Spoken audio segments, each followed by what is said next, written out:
And as you speak, 100 billion galaxies are born.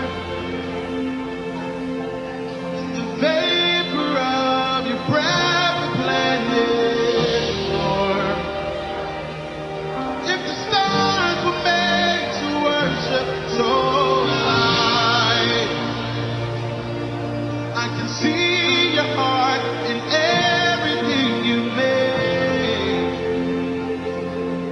Every burning star, a signal fire of grace. If creation sings your praises so alive.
Selamat pagi, jemaat yang terkasih dalam Tuhan Yesus Kristus. Warta lisan hari ini Minggu 19 Maret adalah sebagai berikut. Pelantikan pengurus Badan Pelayanan Jemaat. Pelantikan pengurus Badan Pelayanan Komisi masa pelayanan April 2023 sampai dengan Maret 2025 akan dilaksanakan pada hari Minggu tanggal 26 Maret 2023 pukul 6.30 WIB atau kebaktian umum pertama. Kepada seluruh calon pengurus Bapel dimohon kehadirannya. Yang kedua, pelepasan dan peneguhan penatua. Pelepasan dan penaguhan penatua dilaksanakan hari Minggu tanggal 2 April pukul 8.30 WIB. Mohon dukungan doa jemaat. Yang ketiga, perjamuan kudus. Perjamuan Kudus Paskah diadakan pada hari Minggu tanggal 9 April. Untuk di GKI Pasteur diadakan pukul 5 atau Fajar Paskah dan pukul 9. Dan untuk di Pos Cimbuluit diadakan pada pukul 9 WIB. Jemaat dimohon mulai mempersiapkan diri. Yang keempat, tenaga bantuan pelayanan. Bapak Elia Maharsindu Putro, SSI Teol, kader pendeta GKI sebagai tenaga bantuan pelayanan atau Banpel di GKI Pasteur sejak 18 Juni 2022 akan berakhir pada tanggal 31 Maret 2023. Majelis dan Jemaat GKI Pasteur Bandung mengucapkan terima kasih atas pelayanannya. Tuhan memberkati pelayanan selanjutnya. Kepada Bapak, Ibu, Saudara-saudari yang baru pertama kali hadir dalam kebaktian di GKI Pasteur ini, dimohon kesediaannya untuk berdiri sejenak.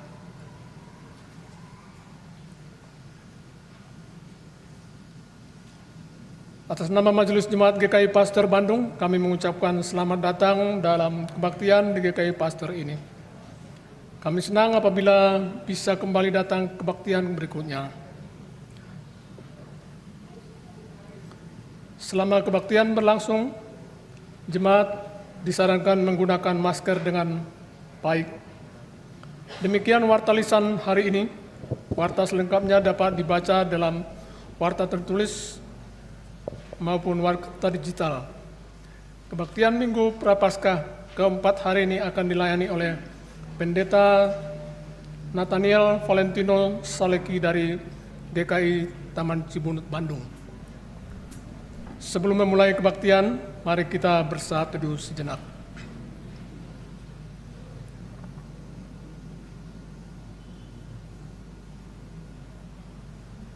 Jemaat kami undang bangkit berdiri.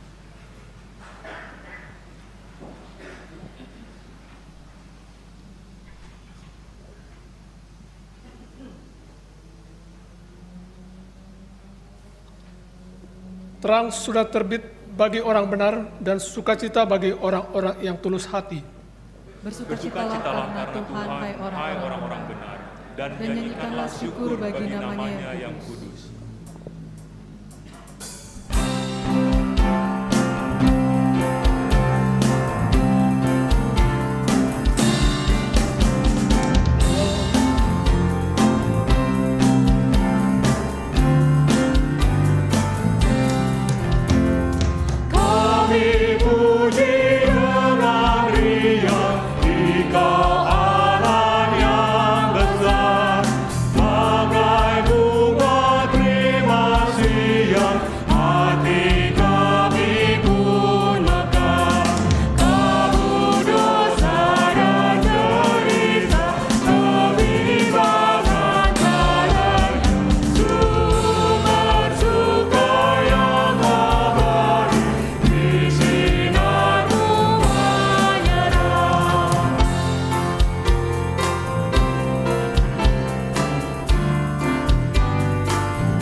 Kebaktian Minggu Prapaskah 4 ini terjadi karena pertolongan Tuhan yang menciptakan langit dan bumi dan yang setia memelihara ciptaannya.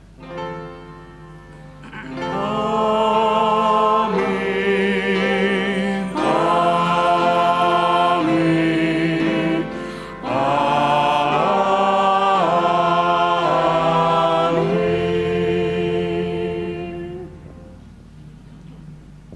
Kasih karunia Allah Bapa kita dan damai sejahtera Tuhan kita Yesus Kristus menyertai saudara sekalian. Dan menyertai saudara juga.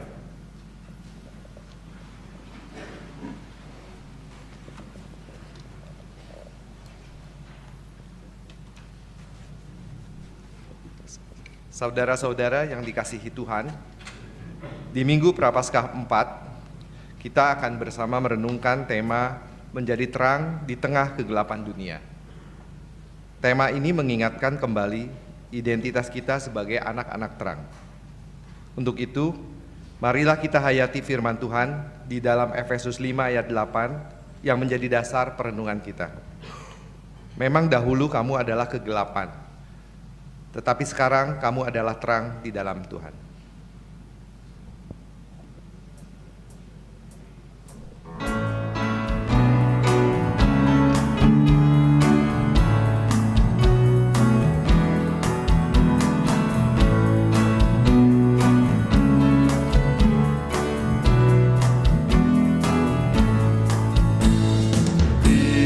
Kristus Immanuel, Raja damai.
Dia Kristus Sang Gembala dan Pembela. Dia Kristus iman agung tak bercelah. Pintu insani jalan ke surga. Hakim rajani Alfa dan Omega. Dia Kristus Raja kita takkan goyah. Dia Kristus Allah kita selamanya. Yesus, Yesus, Dia Kristus. Yesus Kristus, Dia Tuhan. Yesus, Yesus, Dia Kristus.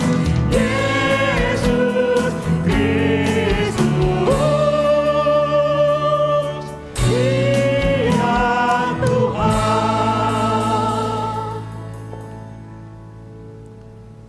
Mari kita mengaku dosa-dosa kita di hadapan Tuhan dan memohon pengampunannya. Jemaat dipersilakan untuk menaikkan doa pribadi.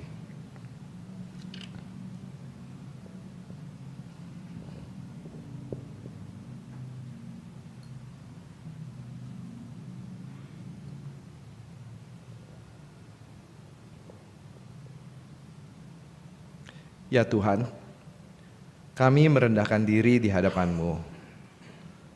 Kami mengakui segala kelalaian dan kelemahan kami sebagai anak-anak terang yang mestinya dapat menerangi saudara-saudara kami yang membutuhkan.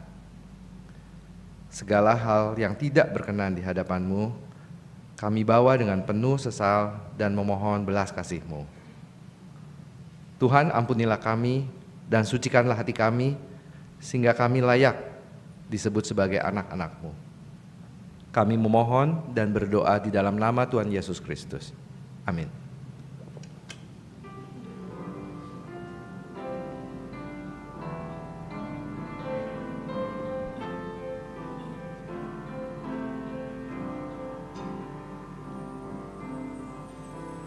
Ya Allahku, di cahaya-Mu tersinggah tiap noda. Kau lihatlah manusia penuh lumuran dosa.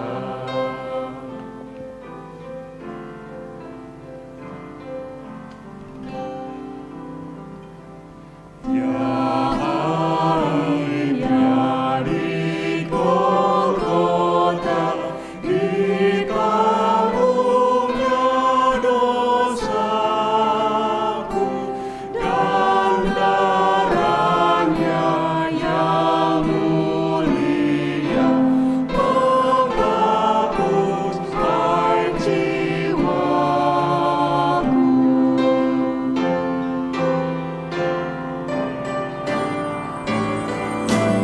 Ya Tuhan, ku percayaku, kiranya Kau tumbuhkan hingga teguh di kasih-Mu yang baik ku lakukan.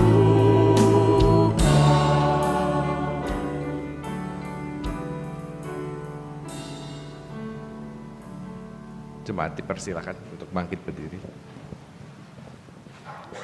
Terimalah berita anugerah dari Tuhan bagi kita yang dengan sepenuh hati mengaku dosa dan berkomitmen untuk hidup sesuai dengan firman Tuhan. Seperti ada tertulis di dalam Efesus 4 ayat 31 sampai 32. Segala kepahitan, kegeraman, kemarahan, pertikaian, dan fitnah hendaklah dibuang dari antara kamu. demikian pula segala kejahatan. Tetapi hendaklah kamu ramah seorang terhadap yang lain, penuh kasih mesra dan saling mengampuni, sebagaimana Allah di dalam Kristus telah mengampuni kamu. Demikianlah berita anugerah dari Tuhan. Marilah kita menyatakan damai kita dengan saling mengucapkan salam damai.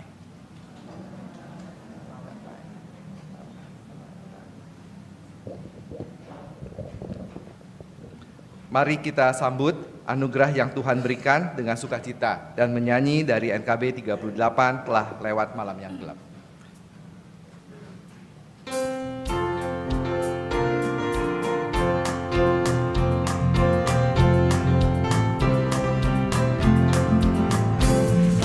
Lewat malam yang gelap, datang hari yang cerah, dan rasa takut pun lenyap, jiwaku bersukalah. Sungguh nyata damai sorga, membuatku bergema. Kasih-Mu kalis bagiku, jadi harta yang besar.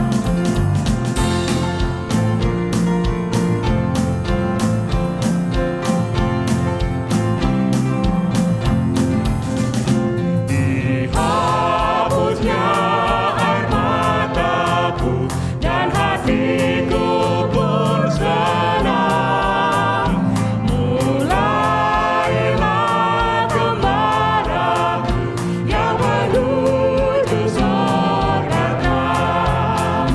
Sungguh nyata damai sorga, membuatku bergema. Kasih-Mu kalis bagiku, jadi harta yang besar.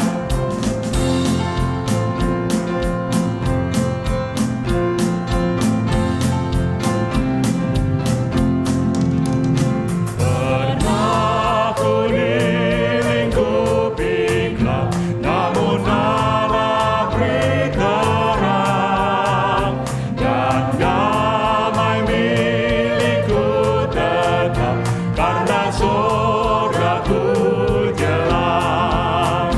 Sungguh nyata damai sorga, membuatku bergema. Kasih-Mu kalis bagiku, jadi harta yang besar.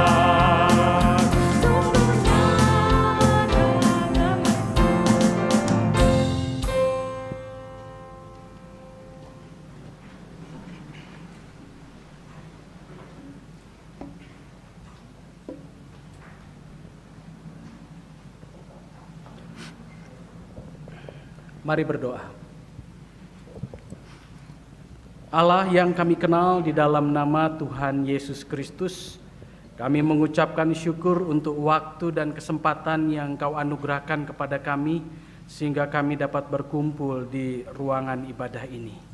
Baik kami yang secara langsung maupun tidak langsung melalui media-media. Kami yakin dan percaya Engkau hadir di dalam ibadah ini Tuhan, dan Kau yang sebentar akan berbicara kepada kami memohon hikmat kepadamu, agar kami mengerti apa yang menjadi kehendak-Mu bagi kami. Kami mengakui segala kelemahan dan kekurangan kami Tuhan. Kami bisa salah dalam memahami kebenaran firman Tuhan. Tetapi ketika kami berserah, maka Engkau di dalam Roh Kudus akan menuntun kami, sehingga hanyalah yang benar saja, yang sesuai dengan kehendak-Mu sajalah yang kami mengerti dan pahami. Inilah kami anak-anak-Mu Tuhan, kami siap menyambut kebenaran firman-Mu. Di dalam nama Tuhan Yesus kami berdoa. Amin.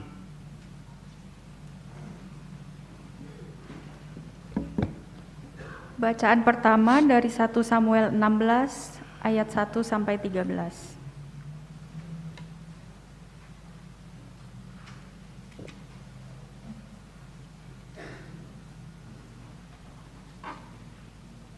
1 Samuel 16 ayat 1 sampai 13. Daud diurapi menjadi raja. Berfirmanlah Tuhan kepada Samuel, "Berapa lama lagi engkau berduka cita karena Saul? Bukankah ia telah kutolak sebagai raja atas Israel? Isilah tabung tandukmu dengan minyak dan pergilah. Aku mengutus engkau kepada Isai orang Betlehem itu, sebab di antara anak-anaknya telah kupilih seorang raja bagiku." Tetapi Samuel berkata, "Bagaimana mungkin aku pergi? Jika Saul mendengarnya, ia akan membunuh aku." Firman Tuhan, "Bawalah seekor lembu muda dan katakan, 'Aku datang untuk mempersembahkan korban kepada Tuhan.' Kemudian undanglah Isai ke upacara pengorbanan itu.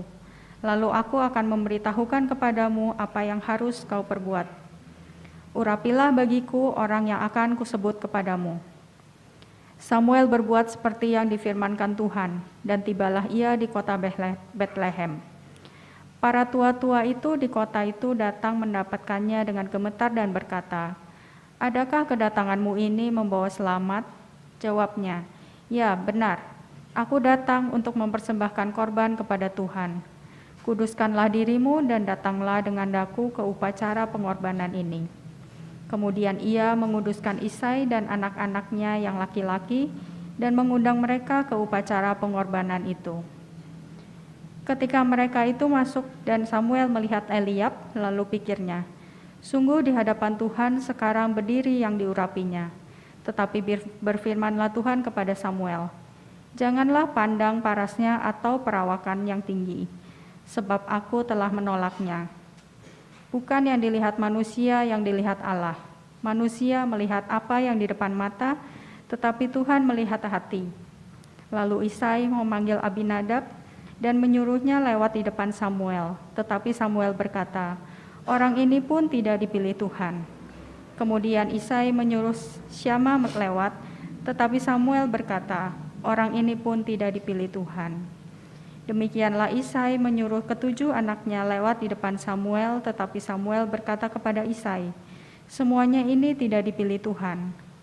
Lalu Samuel berkata kepada Isai, "Inikah anakmu semuanya?" Jawabnya, "Masih tinggal yang bungsu, tetapi sedang menggembalakan kambing domba." Kata Samuel kepada Isai, "Suruhlah memanggil dia, sebab kita tidak akan duduk makan sebelum ia datang kemari." Kemudian disuruhnyalah menjemput dia. Ia kemerah-merahan, matanya indah dan parasnya elok. Lalu Tuhan berfirman, "Bangkitlah, urapilah dia, sebab inilah dia." Samuel mengambil tabung tanduk yang berisi minyak itu dan mengurapi Daud di tengah-tengah saudara-saudaranya. Sejak hari itu dan seterusnya berkuasalah roh Tuhan atas Daud. Lalu berangkatlah Samuel menuju Rama. Demikianlah sabda Tuhan. Marilah kita menanggapi bacaan pertama dengan menyanyikan Mazmur 23.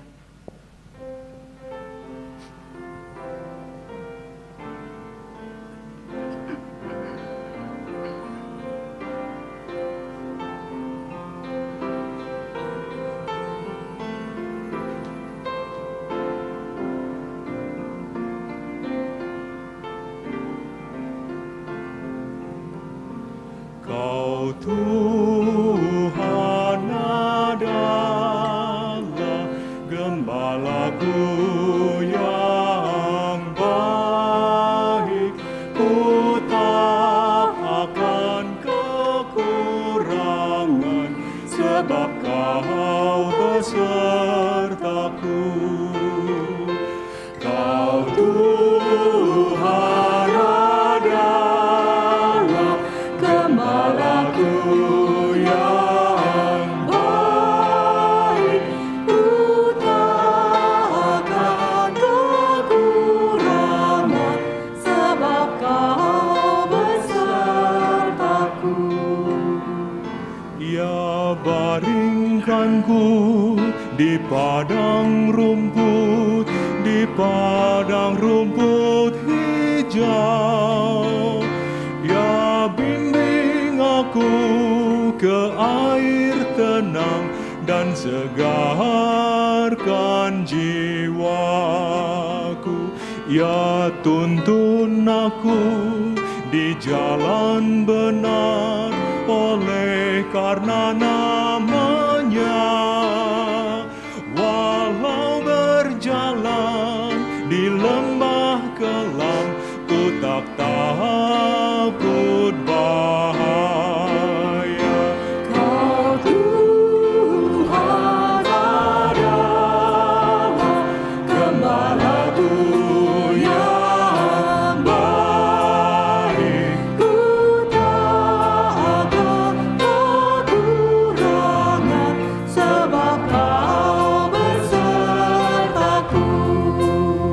Sebab gadamu dan tongkatmu lah yang hiburkan aku. Kau sediakan hidangan bagiku di hadapan lawanku. Kebajikan dan kemurahan akan mengikutiku, dan ku kan diam di rumah Tuhan sepanjang masa. Kau Tuhan adalah gembalaku yang baik. Ku tak akan kekurangan, sebab Kau besertaku. Kau Tuhan adalah gembalaku yang baik. Ku tak akan kekurangan, sebab Kau besertaku.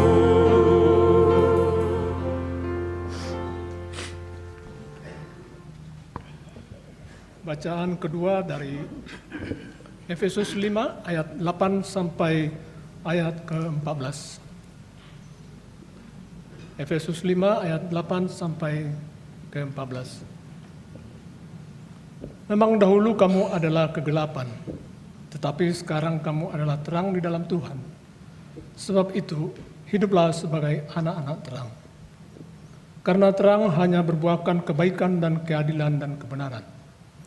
Dan ujilah apa yang berkenan kepada Tuhan. Janganlah turut mengambil bagian dalam perbuatan-perbuatan kegelapan yang tidak berbuahkan apa-apa. Tetapi sebaliknya, telanjangilah perbuatan-perbuatan itu. Sebab menyebutkan saja pun apa yang dibuat oleh mereka di tempat-tempat yang tersembunyi telah memalukan. Tetapi segala sesuatu yang sudah ditelanjangi oleh terang itu menjadi nampak. Sebab semua yang nampak adalah terang. Itulah sebabnya dikatakan, bangunlah, hai kamu yang tidur, dan bangkitlah dari antara orang mati, dan Kristus akan bercahaya atas kamu. Demikianlah sabda Tuhan. Inilah Injil Yesus Kristus menurut Yohanes 9 ayat 1 sampai 41.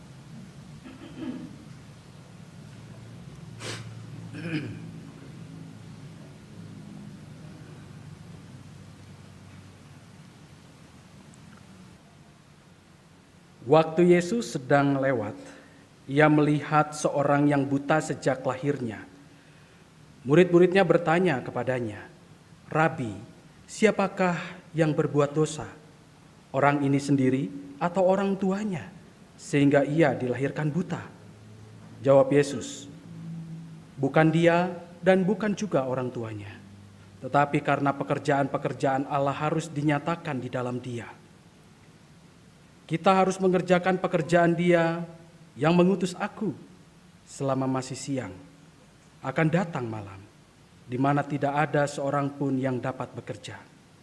Selama aku di dalam dunia, akulah terang dunia." Setelah ia mengatakan semuanya itu, ia meludah ke tanah dan membungkuk ludahnya itu dan mengaduk ludahnya itu dengan tanah, lalu mengoleskannya pada mata orang buta tadi dan berkata kepadanya, "Pergilah, basuhlah dirimu dalam kolam Siloam." Siloam artinya yang diutus. Maka pergilah orang itu, ia membasuh dirinya, lalu kembali dengan matanya sudah melek. Tetapi tetangga-tetangganya dan mereka yang dahulu mengenalnya sebagai pengemis berkata, "Bukankah dia ini yang selalu mengemis?" Ada yang berkata, "Benar, dialah ini." Ada pula yang berkata, "Bukan, tetapi ia serupa dengan dia." Orang itu sendiri berkata, "Benar, akulah itu." Kata mereka kepadanya, "Bagaimana matamu menjadi melek?" Jawabnya, "Orang yang disebut Yesus itu mengaduk tanah, mengoleskannya pada mataku dan berkata kepadaku, 'Pergilah ke Siloam dan basuhlah dirimu.' Lalu aku pergi, dan setelah aku membasuh diriku, aku dapat melihat." Lalu mereka berkata kepadanya, "Di manakah dia?" Jawabnya, "Aku tidak tahu." Lalu mereka membawa orang yang tadinya buta itu kepada orang-orang Farisi. Adapun hari waktu Yesus mengaduk tanah dan memelekkan mata orang itu adalah hari Sabat.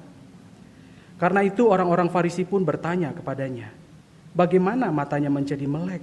Jawabnya, "Ia mengoleskan adukan tanah pada mataku, lalu aku membasuh diriku, dan sekarang aku dapat melihat." Maka kata sebagian orang-orang Farisi itu, "Orang ini tidak datang dari Allah, sebab ia tidak memelihara hari Sabat." Sebagian pula berkata, "Bagaimanakah seorang berdosa dapat membuat mujizat yang demikian?" Maka timbullah pertentangan di antara mereka. Lalu kata mereka pula kepada orang buta itu, "Dan kau, apakah katamu tentang dia? Karena ia telah memelekkan matamu." Jawabnya, "Ia adalah seorang nabi." Tetapi orang-orang Yahudi itu tidak percaya bahwa tadinya ia buta dan baru dapat melihat lagi, sampai mereka memanggil orang tuanya dan bertanya kepada mereka, "Inikah anakmu yang kamu katakan bahwa ia lahir buta? Kalau begitu, bagaimanakah ia sekarang dapat melihat?" Jawab orang tua itu, "Yang kami tahu ialah bahwa dia ini anak kami dan bahwa ia lahir buta. Tetapi bagaimana ia sekarang dapat melihat kami tidak tahu, dan siapa yang memelekkan matanya kami tidak tahu juga. Tanyakanlah kepadanya sendiri, ia sudah dewasa. Ia dapat berkata-kata untuk dirinya sendiri." Orang tuanya berkata demikian karena mereka takut kepada orang-orang Yahudi, sebab orang-orang Yahudi itu telah sepakat bahwa setiap orang yang mengaku dia sebagai Mesias akan dikucilkan. Itulah sebabnya maka orang tuanya berkata, "Ia telah dewasa, tanyakanlah kepadanya sendiri." Lalu mereka memanggil sekali lagi orang yang tadinya buta itu dan berkata kepadanya, "Katakanlah kebenaran di hadapan Allah. Kami tahu bahwa orang itu orang berdosa." Jawabnya, "Apakah orang itu orang berdosa? Aku tidak tahu. Tetapi satu hal aku tahu, yaitu bahwa aku tadinya buta dan sekarang dapat melihat." Kata mereka kepadanya, "Apakah yang diperbuatnya kepadamu? Bagaimana ia memelekkan matamu?" Jawabnya, "Telah kukatakan kepadamu dan kamu tidak mendengarkannya. Mengapa kamu hendak mendengarnya lagi? Barangkali kamu mau menjadi muridnya juga." Sambil mengejek mereka berkata kepadanya, "Engkau murid orang itu, tetapi kami murid-murid Musa. Kami tahu bahwa Allah telah berfirman kepada Musa, tetapi tentang dia itu kami tidak tahu dari mana ia datang." Jawab orang itu kepada mereka, "Aneh juga bahwa kamu tidak tahu dari mana ia datang, sedangkan ia telah memelekkan mataku. Kita tahu bahwa Allah tidak mendengarkan orang-orang berdosa, melainkan orang-orang yang saleh dan yang melakukan kehendaknya. Dari dahulu sampai sekarang tidak pernah terdengar bahwa ada orang yang memelekkan mata orang yang lahir buta. Jikalau orang itu tidak datang dari Allah, ia tidak dapat berbuat apa-apa." Jawab mereka, "Engkau ini lahir sama sekali dalam dosa, dan engkau hendak mengajar kami?" Lalu mereka mengusir dia keluar. Yesus mendengar bahwa ia telah diusir keluar oleh mereka. Kemudian ia bertemu dengan dia dan berkata, "Percayakah engkau kepada Anak Manusia?" Jawabnya, "Siapakah dia, Tuhan? Supaya aku percaya kepadanya." Kata Yesus kepadanya, "Engkau bukan saja melihat dia, tetapi dia yang sedang berkata-kata dengan engkau, dialah itu." Katanya, "Aku percaya, Tuhan." Lalu ia sujud menyembahnya. Kata Yesus, "Aku datang ke dalam dunia untuk menghakimi, supaya barang siapa yang tidak melihat dapat melihat, dan supaya barang siapa yang dapat melihat menjadi buta." Kata-kata itu didengar oleh beberapa orang Farisi yang berada di situ, dan mereka berkata kepadanya, "Apakah itu berarti bahwa kami juga buta?" Jawab Yesus kepada mereka, "Sekiranya kamu buta, kamu tidak berdosa. Tetapi karena kamu berkata, 'Kami melihat,' maka tetaplah dosamu." Demikianlah Injil Tuhan Yesus Kristus. Berbahagialah mereka yang mendengarkan firman Allah dan yang memeliharanya. Hosiana. Hosiana, Hosiana, Hosiana, Hosiana.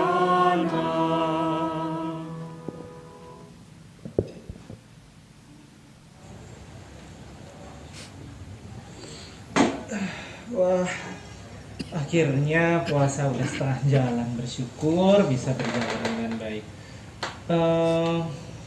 Uang yang aku kumpulkan kira-kira buat apa ya?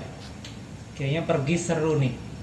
Habis pasca ada libur, bisa nih ambil cuti terus jalan-jalan. Coba deh, kira-kira enaknya kemana ya? Bali?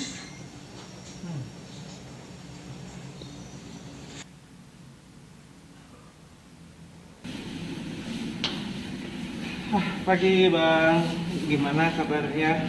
Duh, kok kayak murung gitu? Enggak, lagi banyak pikiran aja. Pikiran kenapa Bang? Coba cerita, aku juga ngerasa nggak enak nih kejadian kemarin. Ya, mungkin bukan rezeki kita, Bram. Khususnya untuk rezeki itu, Bram. Rezeki itu memangnya kenapa Bang? Ya, sebenarnya aku udah ngincar proyek ini. Karena aku butuh uangnya untuk membantu biaya operasi aku. Coba aja proyek kita go. Aku nggak perlu pusing untuk biaya operasi kakakku. Tabunganku juga nggak terkuras.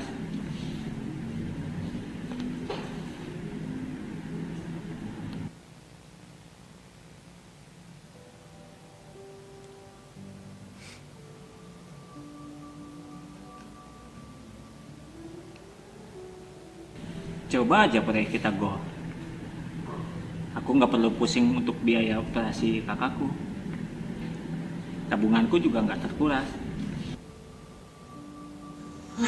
Udahlah.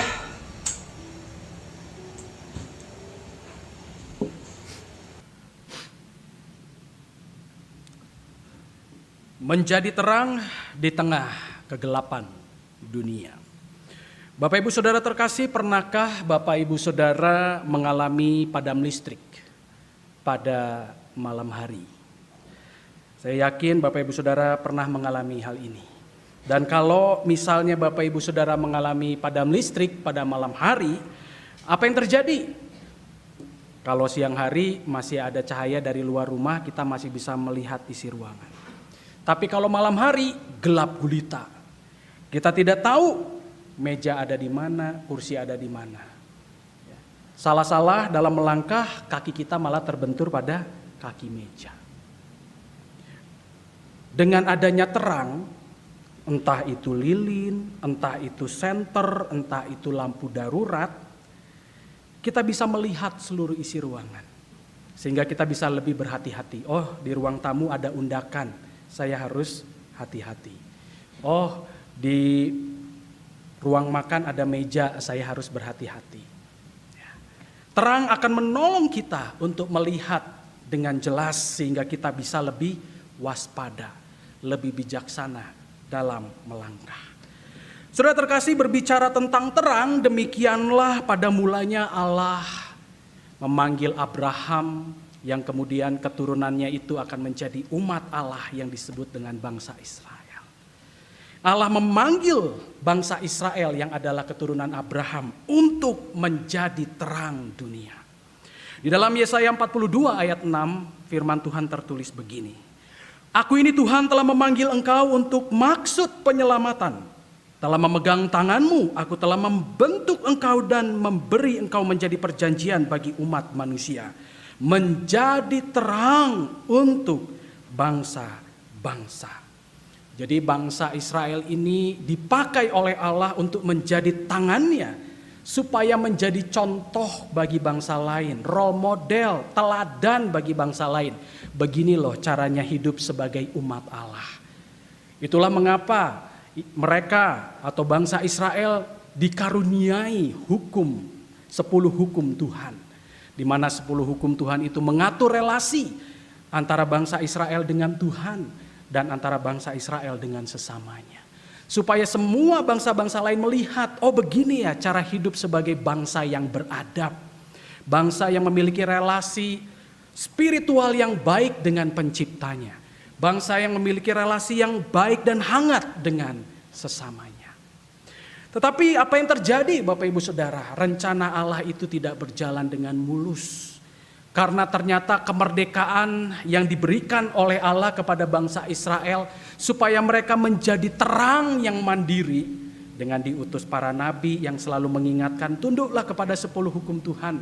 Ternyata tidak menjadikan mereka terang di tengah dunia ini. Justru malah merekalah yang terkontaminasi oleh dunia ini. Beberapa kali mereka mengatakan kepada nabi-nabi yang diutus oleh Allah kepada mereka, kenapa kok kita tidak seperti orang-orang Mesir? Lihatlah patung-patung mereka yang megah, lihatlah tentara-tentara mereka yang kuat, yang tangguh bisa menaklukkan kerajaan-kerajaan lain.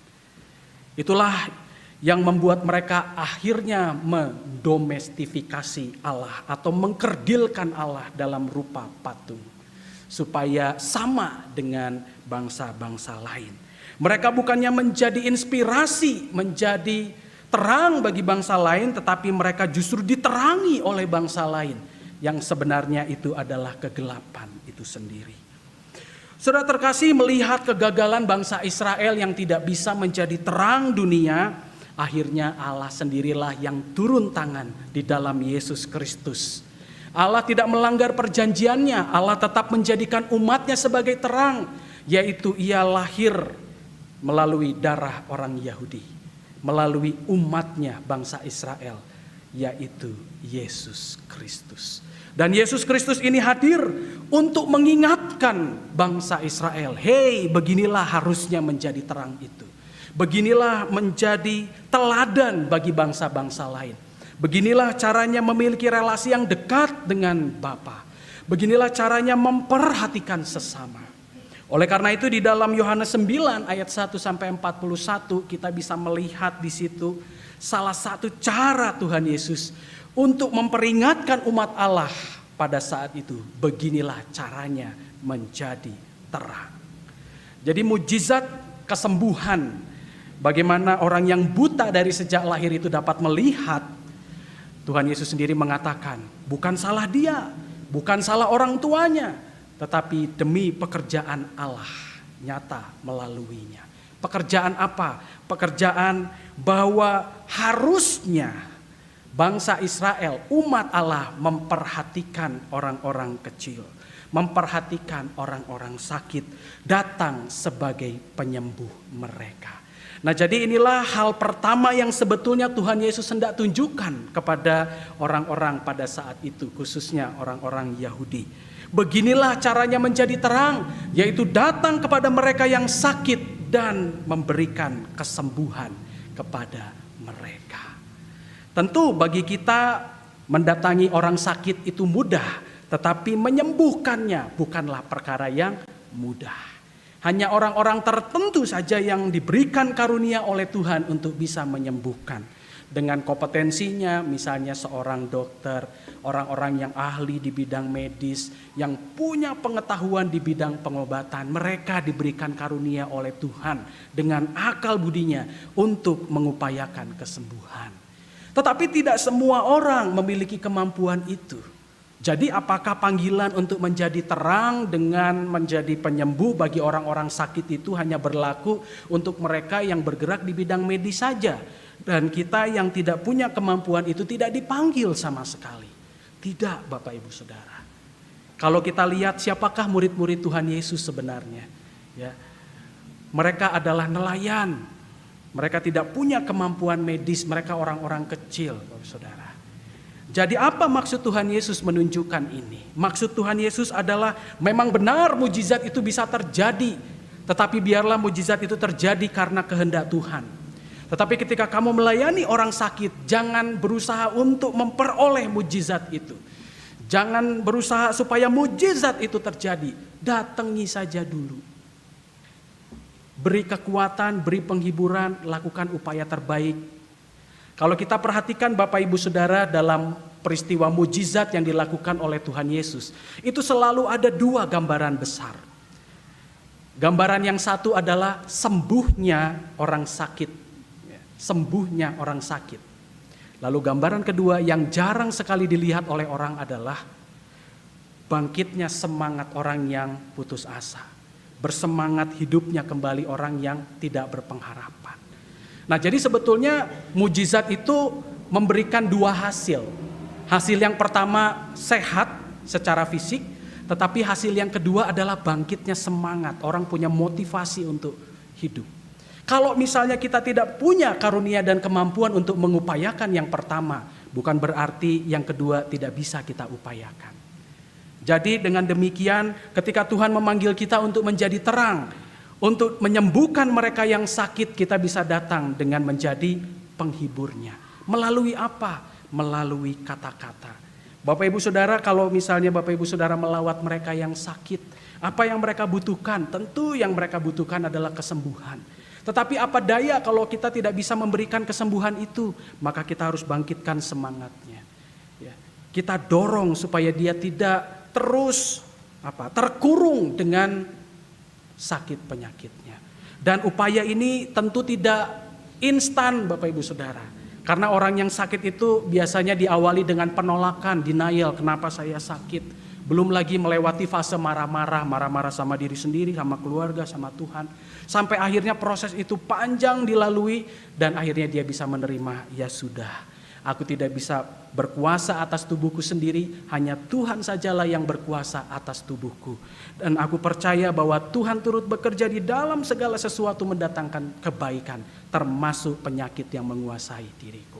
Karena dalam kelemahanku kuasa Tuhan menjadi sempurna. Dalam upaya itulah kita sebetulnya dipanggil untuk menjadi terang. Upayakanlah supaya mereka yang sakit dan menderita, yang patah semangat, tidak terpenjara dengan keadaan dan situasi mereka. Tapi mereka bisa hidup merdeka, hidup bersyukur dan hidup bersuka cita. Karena itulah yang ditunjukkan oleh orang yang buta tadi. Dia bersyukur secara fisik sembuh, tetapi batinnya juga pulih. Dia dimerdekakan, relasinya dipulihkan dengan masyarakat. Sekalipun ada orang-orang yang menentangnya dan tidak menyukainya. Bapak Ibu Saudara, inilah yang merupakan panggilan yang pertama bagi kita. Suatu pengingat dari Yesus Kristus yang adalah terang dunia. Bahwa kita anak-anak Allah, bahwa kita orang-orang Kristen dipanggil untuk mendatangi mereka yang sakit secara fisik untuk menyembuhkan mereka. Kalau kita datang menghibur mereka, mereka terhibur, puji Tuhan. Kalau ternyata melalui penghiburan kita terjadi mujizat kesembuhan, itu di luar kuasa kita. Itu terjadi di dalam kuasa Tuhan saja. Karena Tuhan selalu bisa menggunakan berbagai cara Bapak Ibu Saudara untuk mendatangkan kesembuhan. Tetapi kita perlu memulainya. Harus ada media supaya kuasa Tuhan itu sampai kepada mereka yang sakit. Ini yang Tuhan mau. Karena pada saat itu orang-orang sakit dianggap berdosa, tidak dianggap sebagai masyarakat, mereka dikucilkan, ya. Bahkan mereka dianggap sudah tidak akan masuk hitungan dalam rencana perjanjian Allah dengan umat Allah. Mereka disingkirkan, didiskriminasi. Tuhan Yesus mengatakan mereka bukan didiskriminasi tapi didatangi, dipulihkan dengan berbagai cara, doa, penghiburan. Kalau mujizat Tuhan ternyata terjadi melalui itu semua, Tuhan berkehendak baik atas hidupnya. Karena pekerjaan Tuhan terjadi atas hidupnya. Pertanyaannya adalah apakah kita sudah melakukan upaya-upaya itu?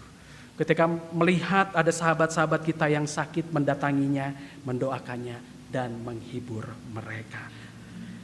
Lalu ada hal kedua yang menarik Bapak Ibu Saudara dari yang Tuhan Yesus tunjukkan kepada kita. Bagaimanakah caranya menjadi terang itu? Yang kedua yang Tuhan Yesus tunjukkan adalah Tuhan Yesus hadir untuk menguatkan orang-orang yang dikucilkan oleh masyarakatnya. Jadi kalau kita membaca kisah ini Bapak Ibu Saudara, setelah orang yang buta itu kembali bisa melihat, ditanya-tanya sama orang Farisi, kok kamu bisa sembuh sama orang berdosa itu? Jadi orang Farisi itu sudah menjudge Yesus atau sudah menyebut Yesus itu sebagai orang berdosa. Jadi sudah sudah dicap sebagai orang berdosa. Kok kamu bisa sembuh sama orang berdosa? Ya. Nah, ketika bersaksi ternyata orang Farisi ini tidak percaya. Ya. Sudah nanya ke orang tuanya juga cari aman. Lalu tanya lagi ke dia yang sembuh. Orang yang sembuh ini mengatakan, kan sudah saya ceritakan, kamu barangkali mau jadi muridnya ya. Kemudian mereka tersinggung dan mengatakan, kami ini murid Musa, kamu murid orang berdosa. Tersinggung. Kemudian orang-orang Farisi ini mengatakan, ya, engkau ini lahir sama sekali dalam dosa dan engkau hendak mengajar kami. Kemudian diusirlah dia dari kota, diusir keluar. Bapak Ibu Saudara, dapat kita bayangkan kalau posisi kita berada seperti orang buta yang kemudian sembuh ini. Kita sudah diberikan kesempatan untuk bersaksi sebenar-benarnya. Kita sudah mengatakan sejujur-jujurnya seperti apa yang kita lihat dan alami, tapi orang lain tetap nggak percaya. Orang lain tetap memandang kita salah. Orang lain tetap memandang kita bohong. Kemudian ujung-ujungnya engkau tidak masuk hitungan, engkau kami kucilkan, engkau kami buang. Apa yang terjadi? Pasti kita akan marah, kita akan benci, kita akan kecewa, dan semuanya itu akan terakumulasi yang kemudian berubah menjadi dendam. Yang buahnya adalah perbuatan jahat untuk membalas itu. Tetapi yang menarik adalah ketika orang yang buta kemudian sembuh ini dikucilkan, kemudian dia didatangi oleh Yesus. Dia datang, Yesus. Yohanes 9 ayat 37. Yesus mendengar bahwa ia telah diusir keluar oleh mereka. Kemudian ia bertemu dengan dia. Bapak Ibu Saudara, seberapa sering kita mengalami ketika kita seperti orang buta yang tadinya sembuh itu dikucilkan. Tidak dipandang benar padahal sudah jujur. Kemudian kita kesepian. Kehilangan orang yang berada di pihak kita. Kita merasa seorang diri, merasa berjuang sendirian, merasa tidak ada yang peduli. Pasti kita akan merasakan kekecewaan dan kemarahan itu. Tetapi kemudian Tuhan Yesus datang kepada orang buta yang kemudian sembuh ini, lalu berbicara dengannya, bersahabat, menjadi teman baginya. Tentu itulah yang kita harapkan. Ketika kita berada di tengah keterpurukan kita ditemani oleh seseorang yang memberikan semangat dan motivasi. Saudara terkasih, inilah yang menjadi kehendak Tuhan ketika kita berhadapan dengan mereka yang terkucilkan, mereka yang tersakiti. Kita harus datang sebagai sahabat yang merangkul mereka, bukan semakin menekan mereka, bahkan menghakimi mereka. Teladan Yesus ini menjadi suatu dorongan bagi kita untuk mencari anggota-anggota jemaat kita yang kita kenal selalu beribadah di gereja kita, yang kita kenal melayani di gereja kita. datangi mereka, kunjungi mereka. Tentu mata hamba-hamba Tuhan, yaitu majelis jemaat yang di dalamnya ada para pendeta dan penatua, barangkali kurang jauh menjangkau ruang-ruang sempit. Tetapi Bapak Ibu Saudara punya mata yang jauh menjangkau di tengah jemaat. Sampaikanlah itu kepada kami, supaya kami bisa mendoakan mereka, mendatangi mereka, menjadi sahabat bagi mereka. Kadangkala telinga hamba-hamba Tuhan kurang begitu jauh mendengar karena kami memiliki keterbatasan-keterbatasan. Tapi telinga Bapak Ibu Saudara berada di tengah jemaat, sehingga bisa mendengar keluh kesah, sakit, bisa mendengar kesepian mereka yang belum tersentuh oleh gereja di ruang-ruang itu. Sampaikanlah kepada kami.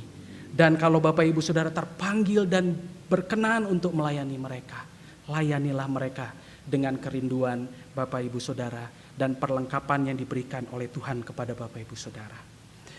Bapak Ibu Saudara, inilah yang Tuhan kehendaki bagi kita, menjadi terang di tengah kegelapan. Datanglah kepada mereka yang sakit sebagai penyembuh, sekalipun kita bukan tabib, bukan dokter, tapi kita bisa memulihkan batinnya. Datanglah kepada mereka yang terkucilkan, mereka yang sakit hati, mereka yang terluka baik disengaja maupun yang tidak karena perkataan kita, maupun karena kebijakan-kebijakan yang kita buat. Datangilah mereka, jadilah sahabat bagi mereka, rangkullah mereka untuk kembali datang dalam persekutuan ini. Saat kita menjadi terang, kita perlu waspada juga Bapak Ibu Saudara. Karena tidak sedikit terang yang ada di dalam kehidupan pelayanan kita adalah terang yang palsu. Terang yang palsu itu bagaimana Pak Nathan? Jadi terang yang palsu itu adalah apa yang dilakukannya baik, tetapi motivasi yang ada di dalamnya tidak tulus untuk Tuhan. Motivasinya adalah untuk kepentingan diri. Contohnya, saya selalu melayani, saya selalu mengunjungi. Pas ditanya melayani siapa, mengunjungi siapa, pas dicek orang-orang yang dekat sama dia. Pas dicek orang-orang yang menguntungkan secara finansial bagi dia. Orang-orang yang berpengaruh dalam hidupnya dia. Tapi kalau orang itu melukai dia, boro-boro dikunjungi. Didoakan pun tidak. Padahal Alkitab mengatakan di dalam Lukas 6 ayat 32 sampai 33. Dan jikalau kamu mengasihi orang yang mengasihi kamu, apakah jasamu? Karena orang-orang berdosa pun mengasihi juga orang-orang yang mengasihi mereka. Sebab jika kamu berbuat baik kepada orang yang berbuat baik kepada kamu, apakah jasamu? Orang-orang berdosa pun berbuat demikian. Tuhan mengajarkan kita untuk mengasihi mereka yang tidak mengasihi kita. Apalah artinya menjadi terang di tempat yang terang, saudara.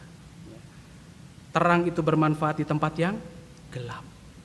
Di mana tempat yang gelap itu? Orang sakit, yang kesepian, yang kurang terjangkau oleh kita sebagai anak-anak Tuhan yang sangat akrab dengan kehidupan gereja. Jangkaulah mereka.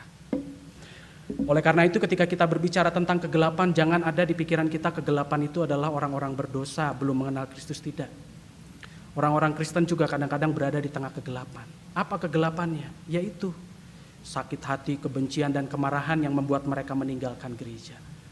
Ada di antara mereka yang berusaha untuk mencari penghiburan diri dengan pergi gereja kemana-mana. Tapi itu tidak mengobati luka dalam hatinya.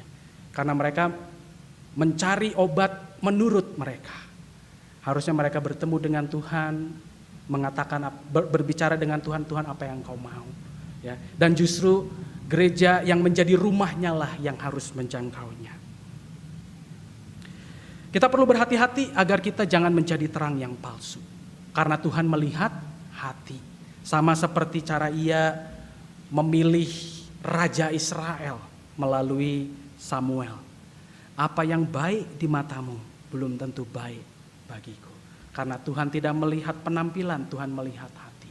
Oleh karena itu, jangan kaget Bapak Ibu Saudara kalau pelayanan kita baik, kita sudah dikategorikan oleh sesama kita sebagai terang. Oh, kamu hidupnya sangat terang sekali, bercahaya bagi sesama.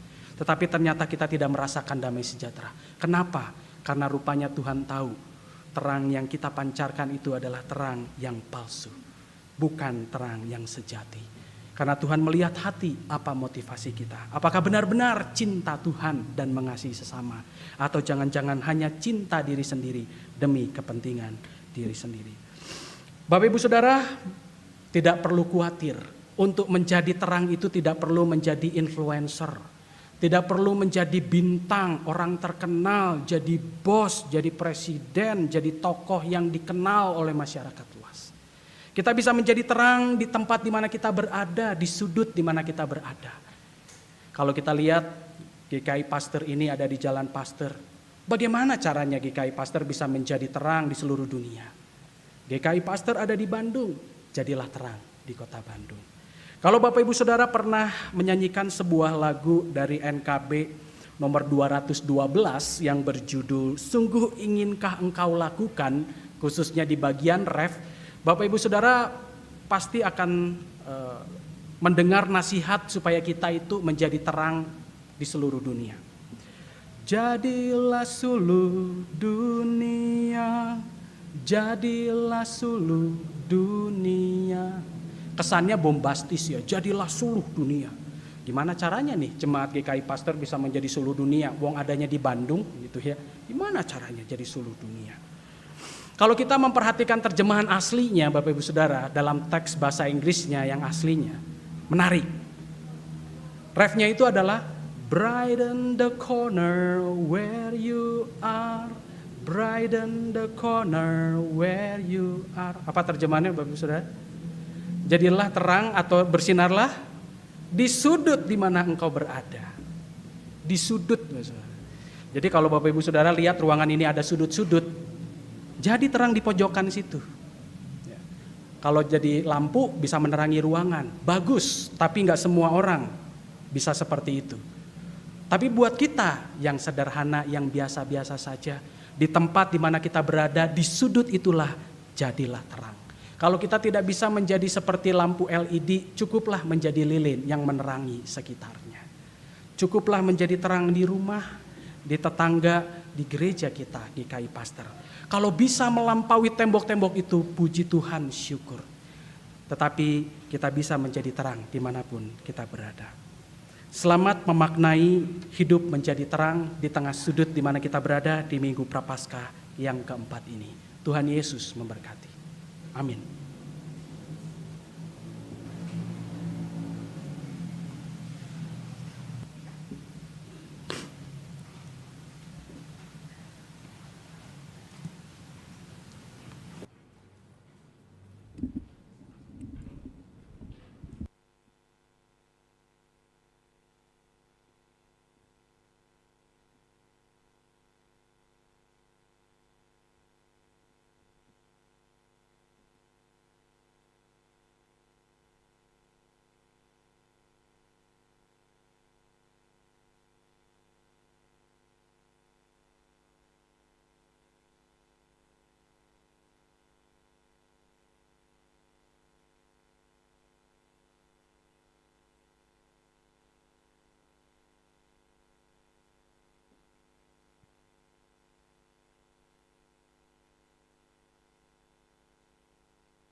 Jemaat dipersilakan untuk berdiri.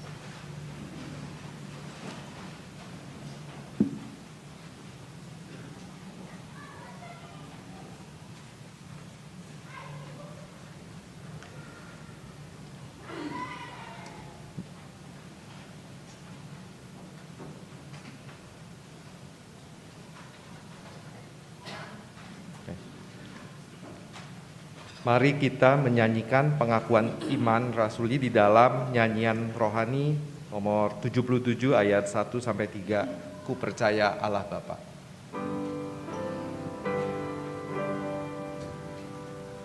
Ku percaya Allah Bapa, Maha Kuasa dan benar. Balik langit, laut dan bumi, segenap dunia besar. Oleh rahmat yang Tuhan, pengharapanku teguh, karena Bapa menentukan perjalanan hidupku. Ku percaya Yesus Kristus, Ia anak tunggalnya, Tuhan dan Kepala kami, Allah dan manusia, yang telah kena sengsara, mati dan ditanamkan, bangkit lalu naik ke surga, memegang kerajaan. Ku percaya dan ku mohon, Roh Kudus kesungguhan, yang mengaruniai gereja, hidup dan persatuan.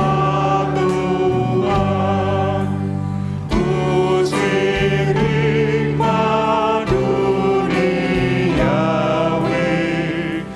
roh pendusta dan benci, beri gereja bersekutu, dan percayanya jernih.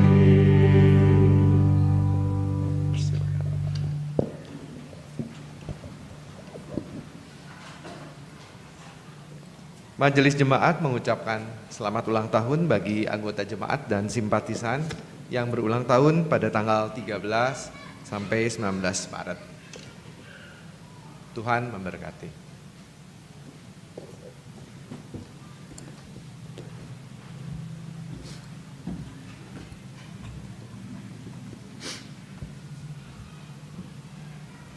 Mari saudara, kita bersatu di dalam doa syafaat. Allah yang kami kenal di dalam nama Tuhan Yesus Kristus, Juru Selamat kami yang hidup,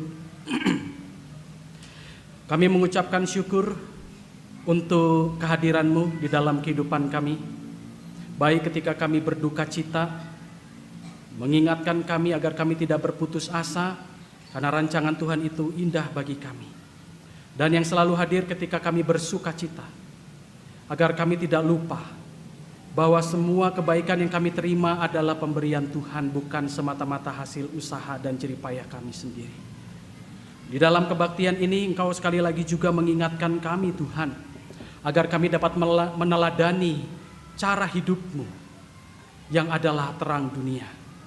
Ajarilah kami agar kami peduli kepada orang-orang yang sakit, mendatangi mereka sebagai penyembuh, sekalipun kami tidak memiliki karunia untuk bermujizat. Tapi kami yakin dan percaya Tuhan, bahwa dampak dari setiap perbuatan baik dan perhatian kepada mereka yang sakit itu akan membangkitkan semangat motivasi kepada mereka, sehingga mereka dapat melihat kebaikan Allah melalui penderitaan dan rasa sakit yang mereka alami. Dan terlebih dari itu, kuasa-Mu semakin nyata dalam kehidupan mereka. Tuntunlah kami dalam segala keterbatasan Tuhan, agar kami dapat menjadi penyembuh bagi sesama kami.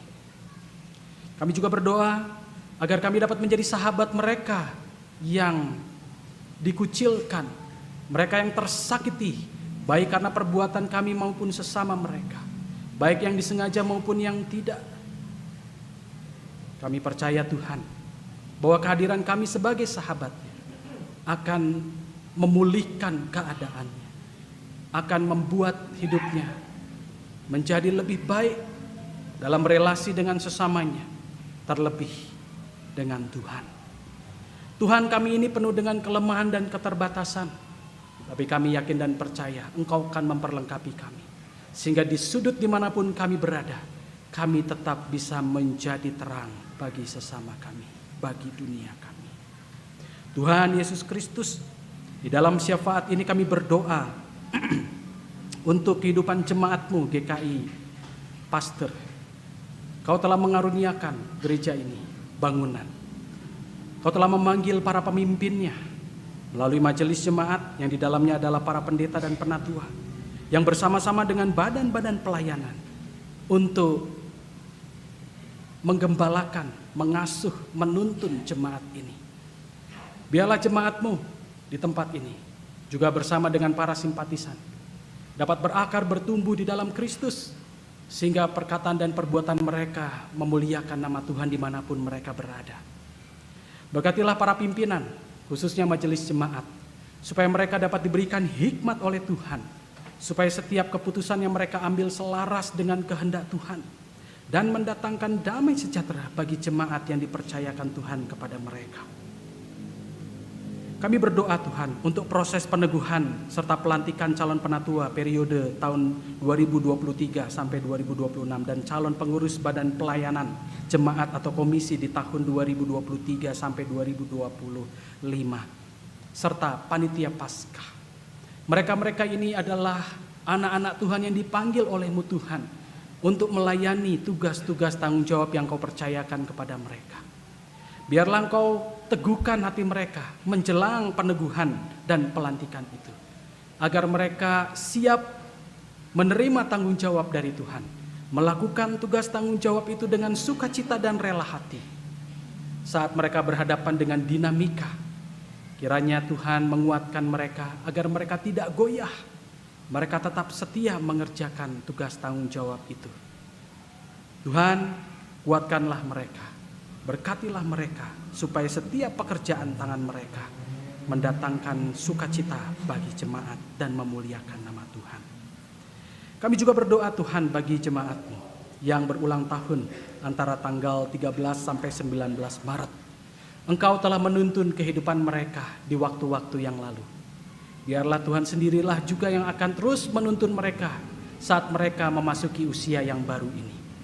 Biarlah Tuhan memberkati pekerjaan tangan mereka, agar pekerjaan tangan mereka itu selaras dengan pekerjaan tangan Tuhan. Berkatilah langkah yang mereka ambil, agar langkah yang mereka ambil itu selaras dengan langkah kaki Tuhan. Biarlah Tuhan menjauhkan mereka dari sakit penyakit, supaya hidup mereka sehat, sejahtera. Cukupkanlah kebutuhan mereka.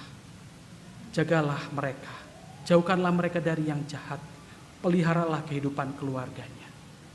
Tuhan Yesus Kristus, kami juga berdoa bagi mereka yang bergumul dengan sakit penyakit. Di antaranya ada Bapak Ade Sucipto, ada Bapak Davi Wibisana, ada Ibu Isye Wibisana, ada Bapak Paulus Jaya Pranata, ada Ibu Yuliana Tanelat. Tuhan Yesus Kristus, ada pula di antara mereka yang mungkin luput tersebut oleh kami, mereka yang juga sakit baik dirawat di rumah sakit maupun rawat jalan di rumah, baik yang sakitnya ringan maupun yang berat. Kami percaya bahwa Engkau adalah tabib di atas segala tabib. Tidak ada yang mustahil bagi Tuhan untuk mendatangkan pemulihan, jikalau itu sesuai dengan perkenanan dan rencana Tuhan sendiri dalam kehidupan mereka. Berikanlah kekuatan kepada mereka Tuhan, agar mereka bisa melihat kemuliaan Tuhan, agar mereka bisa terus percaya pada rancangan Tuhan yang penuh damai sejahtera dalam kehidupan mereka. Jangan biarkan mereka berputus asa dan patah semangat. Bangkitkanlah semangat melalui orang-orang yang mereka kasihi. Berikanlah pengharapan melalui tindakan medis, makanan, minuman, dan obat-obatan yang menjadi jalan untuk proses pemulihan mereka. Kami juga berdoa Tuhan untuk kelahiran anak kekasih kami, Noela Ananika Mas Paitela, anak dari Bapak Oni dan Ibu Tika. Berkatilah anak kami ini, agar ia hidup kudus dan berkenan di hadapan Tuhan, agar ia percaya kepada Yesus sebagai Tuhan dan Juru Selamat. Berkatilah masa depannya, agar ia dapat membangun kehidupan jemaat, juga membangun kehidupan bangsa dan negara ini. Berkatilah dia agar ia berbakti kepada kedua orang tuanya, hormat dan mengasihi kedua orang tuanya, agar ia pun juga menghormati Tuhan, mengasihi Tuhan, mencintai Tuhan sebagai Juru Selamat hidupnya. Jagalah kesehatannya agar pertumbuhannya baik, jauhkanlah dia dari sakit penyakit. Tuhan Yesus Kristus, kami pun juga berdoa untuk kehidupan rumah tangga kami sebagai suami, kami sebagai istri, kami sebagai anak-anak. Biarlah kami dapat hidup rukun satu dengan yang lain, saling mendukung, menghormati. Kami belajar untuk mengampuni, kami belajar untuk mau mengakui kesalahan. Ajarilah kami untuk kami dapat menjaga kehangatan dalam hidup rumah tangga. Berkatilah kehidupan ekonomi kami, agar kami senantiasa tercukupi. Jikalau Tuhan merawat burung-burung di udara yang tidak memiliki majikan, kami yakin Tuhan pun juga akan merawat dan mengasuh kami, karena kami adalah milik-Mu Tuhan. Berkatilah mereka yang sedang mencari lapangan pekerjaan, agar mereka dapat melayani Tuhan di ladang itu, dan melaluinya Tuhan memberkati kehidupan ekonomi mereka. Berkatilah mereka yang sedang mencari pasangan hidup, agar Tuhan pertemukan mereka dengan mereka yang takut akan Tuhan, yang mendukung mereka baik suka maupun duka, dan menerima mereka apa adanya. Tuhan Yesus Kristus, kami berdoa juga untuk mereka yang lanjut usia, mereka yang telah ditinggalkan terlebih dahulu oleh pasangan mereka, oleh orang yang mereka kasihi. Jadilah sahabat bagi mereka, supaya mereka tidak kesepian. Kuatkanlah mereka di tengah usia yang terus bertambah. Kiranya Tuhan tambahkan sukacita dan kebahagiaan, agar mereka terus semangat dalam menjalani hidup ini. Biarkanlah kami sebagai persekutuan umat Tuhan dapat menjadi sahabat bagi mereka, agar mereka dapat merasakan kehadiran Tuhan melalui kehadiran kami. Kami juga berdoa untuk sekolah Yahya dan sekolah hidup baru yang berjuang terus untuk mencari murid baru. Kami yakin dan percaya bahwa Tuhan akan mendatangkan dan memanggil murid-murid itu, agar sekolah kami, sekolah Yahya dan hidup baru, dapat mendidik dan mengasuh anak-anak yang Tuhan percayakan. Berkatilah guru, tenaga pendidik, siswa. Berkatilah semua pegawai. Berkatilah juga anggota-anggota yayasan yang Tuhan panggil untuk melayani, baik mereka yang di sekolah maupun di yayasan, supaya mereka dapat mengandalkan Tuhan dan mencari hikmat Tuhan, apa yang terbaik dalam menjalani atau mengurus kehidupan sekolah yang Tuhan percayakan kepada mereka. Kami berdoa untuk bangsa dan negara ini Tuhan. Berkatilah bangsa ini, karena sebentar lagi kami akan memasuki tahun politik, yaitu di tahun depan. Kami yakin dan percaya bahwa Tuhan masih bekerja melalui para pemimpin yang baik di negeri ini untuk menjaga perdamaian, memperjuangkan keadilan, untuk memperjuangkan juga kesejahteraan bagi seluruh masyarakat Indonesia. Biarlah kami sebagai masyarakat Indonesia yang juga adalah orang-orang percaya ini dapat menjadi teladan hidup di tengah bangsa dan negara ini. Biarlah kami dapat menjadi contoh yang baik bagaimana hidup sebagai orang-orang Indonesia yang menjaga persatuan, yang menghormati perbedaan, dan menjunjung tinggi NKRI. Tuhan Yesus Kristus, Juru Selamat kami yang hidup, terima kasih untuk penyertaan-Mu, terima kasih untuk bimbingan-Mu. Di dalam nama Tuhan Yesus Kristus, kami panjatkan doa ini. Amin.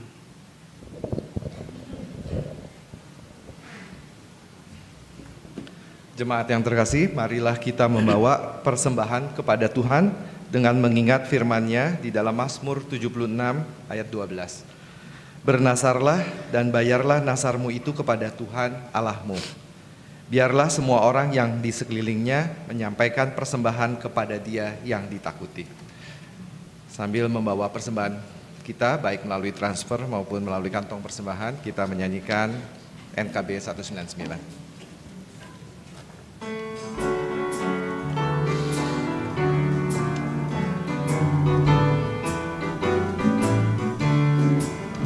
Sudah kau yang terbaik ku berikan kepada Yesus Tuhanku. Besar pengorbanannya di Kalvari, diharapnya terbaik dariku.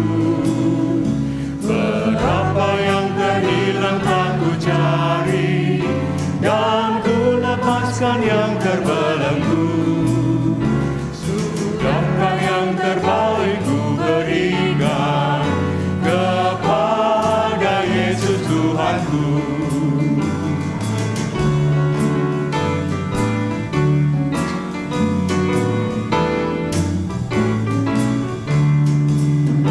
Begitu banyak waktu yang terluang, sedikit ku beri baginya.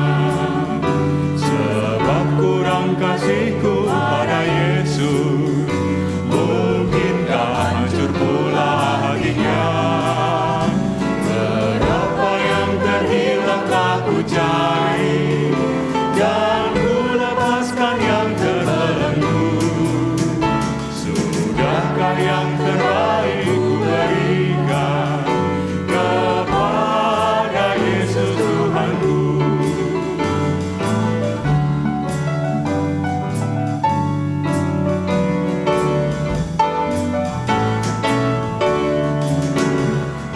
Telah ku perhatikan sesama, atau ku biarkan tegar. Ku patut mengantarnya pada Kristus, dan Jemaat dipersilakan untuk berdiri. terus ku sebar. Berapa yang terhilang telah ku cari, dan ku lepaskan yang terbelenggu. Sudahkah yang terbaik ku berikan kepada Yesus Tuhanku. Mari kita berdoa. Bapa kami yang di surga, kami mengucap syukur ya Tuhan atas semua anugerah, berkat, penyertaan Tuhan kepada kami ya Tuhan. Kami berterima kasih jika pada hari Minggu ini ya Tuhan, Tuhan memberi kesempatan kepada kami untuk beribadah, untuk memberikan persembahan yang asalnya daripada-Mu juga ya Tuhan. Kiranya kuduskan persembahan ini ya Tuhan, dan tuntun semua dari kami ya Tuhan yang akan menggunakan, mengelola. Kiranya persembahan ini dapat menjadi pekerjaan Tuhan, betul-betul dijalankan ya Tuhan, seturut kehendak. Dalam nama Tuhan kami Yesus Kristus, kami berdoa mengucap syukur. Amin.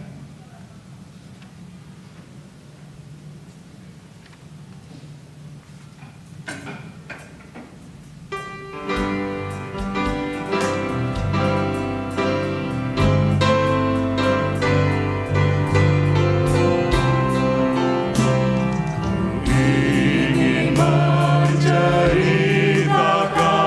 kabar tentang salib, kisah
Saudara terkasih, arahkanlah hatimu kepada Tuhan. Kami mengarahkan hati kami kepada Tuhan. Tuhan. Jadilah saksi Kristus. Syukur Kepada Allah, Terpujilah Tuhan. kini dan selamanya. Terimalah berkat Tuhan. Tuhan memberkati engkau dan melindungi engkau. Tuhan menyinari engkau dengan wajah-Nya dan memberi engkau kasih karunia. Tuhan menghadapkan wajah-Nya kepadamu dan memberi engkau damai sejahtera. Hosiana. Amin.